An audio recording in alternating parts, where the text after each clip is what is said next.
Welcome to This Explainer.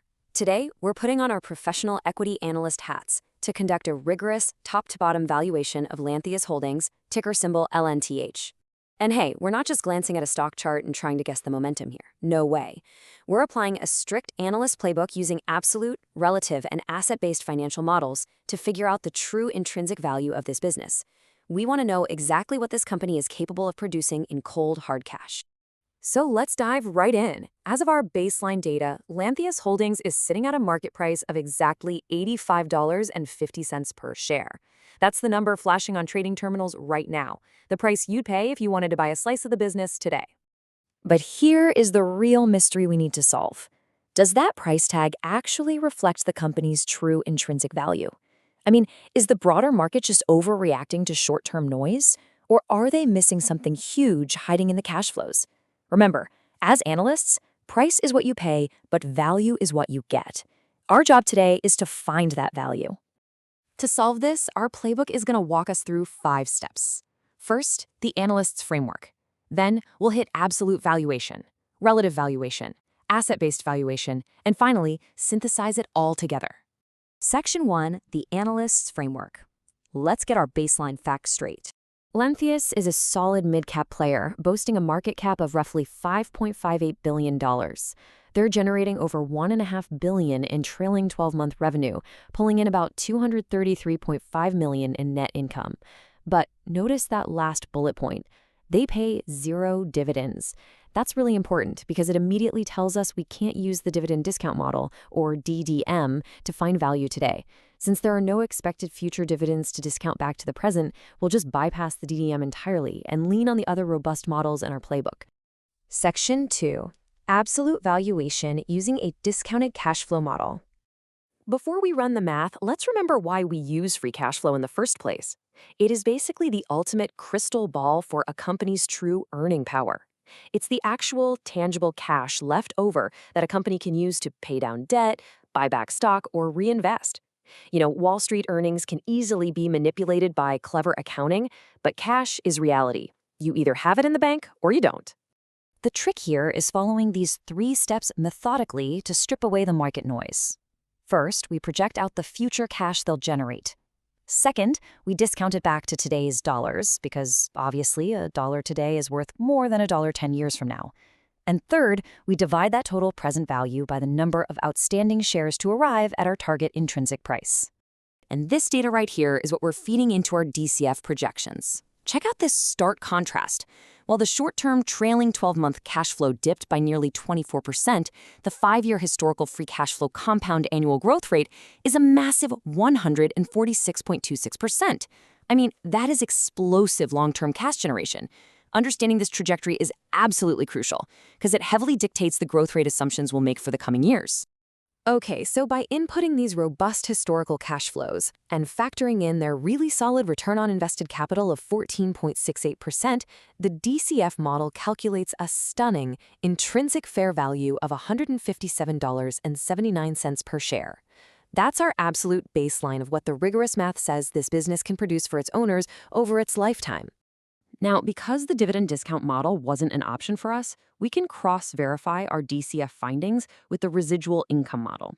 This one starts from the current book value of equity and then adds the present value of future residual income.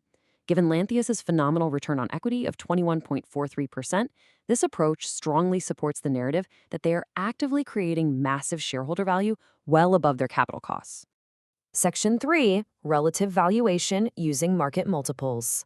So, in our foundational documents, we actually aren't given an explicit list of competitor peer companies. So, as analysts, we have to make a sensible assumption here. To do this relative valuation, we'll measure LNTH against standard medical diagnostics and imaging industry baselines. We're going to focus on 3 main multiples: the price-to-earnings ratio, enterprise value to EBS, and price to sales. The story these multiples tell is honestly fascinating. The trailing PE of 25.45 is more than double its 3-year average of 11.47. At first glance, you might think, wow, the stock is getting expensive. But listen to this. The forward PE drops dramatically to 15.36. This tells us the market expects some significant future earnings growth, bringing that multiple right back down to earth. Meanwhile, the EV to EBITDA at 15.20 and EV to sales at 3.75 are tracking incredibly close to their own 3-year averages. So relatively speaking, the stock looks fairly valued based on its recent history. Section 4, Asset-Based Valuation, or NAV. Think of net asset value like a hypothetical liquidation sale. If a crisis hit and we had to close Lantheus's doors today, sell off every single asset at fair market value and pay off all the debt, what would actually be left over for the shareholders? That's the core of asset-based valuation. Now, our source filings only give us financial ratios, not the raw balance sheet lines for total assets and liabilities. So we can't just do a simple subtraction. Instead, we have to use proxy metrics to model this asset floor. We'll rely on the EV to assets ratio, the debt to equity ratio, and the current ratio to paint the picture. And man, the picture these proxies paint is robust. Lantheus boasts a really healthy current ratio of 2.70, meaning they have nearly 3 times the liquid assets they need to cover short-term liabilities. Add in a highly manageable debt-to-equity ratio of just 0.52. Because of this strong balance sheet, the EV to assets multiple of 2.60 shows the market prices Lantheus at a premium to its raw liquidation book value, which honestly is exactly what you'd expect for an innovative, high-margin medical firm, or the real value is in their IP and operations, not just real estate and equipment. Section 5, Synthesis, Finding Our Intrinsic Value Range. Let's see how all this builds into our final conclusion. The relative and asset models both show standard market premiums for a growing medical tech company. They essentially imply the stock is fairly valued compared to the broader sector. But the absolute showstopper is the discounted cash flow model.